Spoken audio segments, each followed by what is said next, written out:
Bir haber aldık.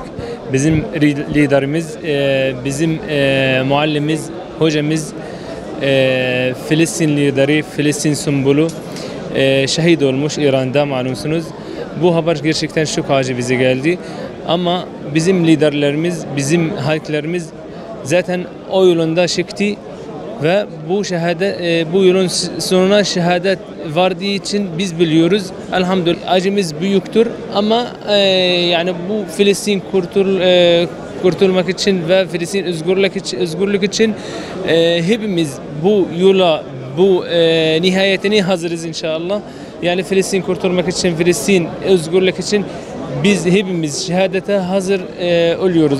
İsmail Haniye büyük bir liderimiz. Hatta Müslüman yani alem Müslüman için sadece Filistin değil ama bütün Müslüman ümmeti yani büyük bir kaybetti yani gerçekten. Ama inşallah bizim hareketimiz Hamas büyük bir hareket ve bu hareketi telafi edecek inşallah. Bu yani konuyla ilgili hiç sıkıntımız yok. İsmail yani öncelikle Ahmed Yasin, sonra Abdülaziz Rantisi, sonra başka bir liderimiz şehit oldular ama inşallah devam edeceğiz özgürlüğe kadar. İslam ülkelerini yani Gazze ve Filistin yalnız bırakılmışlar. O yüzden biz tek başına bu meydanda tek başına cihad ediyoruz.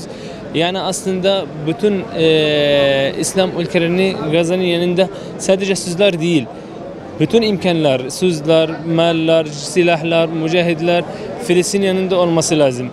O da bizim yani beklentimiz. Ama sadece sözler, ayaklanma falan faaliyetler o da yeterli değil.